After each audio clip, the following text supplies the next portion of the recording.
Once upon a time, there was a young boy named Vasu who lived in a quiet village. He was known for his enthusiasm to learn, but often struggled when it came to thinking clearly in English.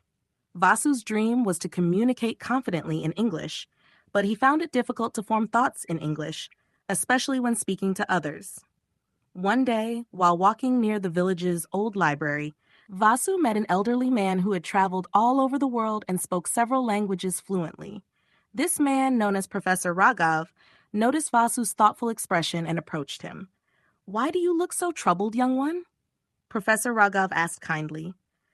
"I want to learn how to think in English," Vasu replied, his eyes full of determination. "But whenever I try, my mind gets stuck. I can't find the words, and I'm afraid I won't be able to speak well." The professor smiled and sat down beside him. Thinking in English. It's a beautiful skill to develop, but it takes time. Let me tell you a secret. The mind doesn't always think in the language you wish to speak, but there are ways to train it. Would you like to learn?" Vasu nodded eagerly, and Professor Raghav began his lesson. "First," the professor said, "immerse yourself in English. Surround yourself with it every day. Watch movies, listen to music, and read books in English. At first, you may not understand everything, but your brain will start to absorb the sounds, words, and patterns. Little by little, it will begin to recognize the structure of the language." Vasu took the professor's advice seriously. He spent hours every day reading stories in English, listening to English songs, and watching English shows. Over time, he began to notice small changes.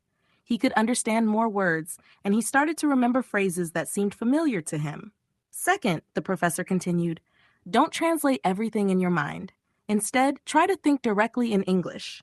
When you see something like a tree or a cat, don't first think, "This is a tree," in your native language. Instead, try to say, "This is a tree," in English right away. Over time, you'll stop translating and start thinking in English naturally. At first, Vasu found this difficult. He would still catch himself translating words from his native language before speaking them in English.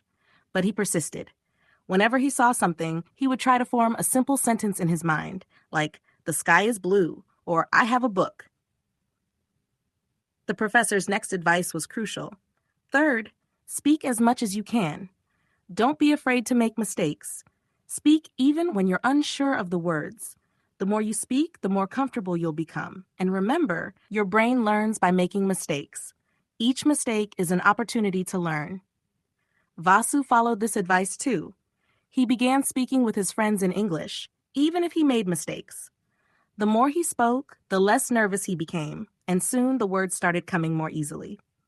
One evening, after months of practice, Vasu found himself talking with some tourists who had come to visit the village.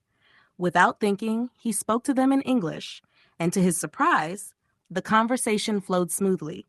He didn't have to pause to translate words in his head. He had started to think in English without realizing it. As the sun set, Professor Raghav appeared again, watching Vasu from a distance.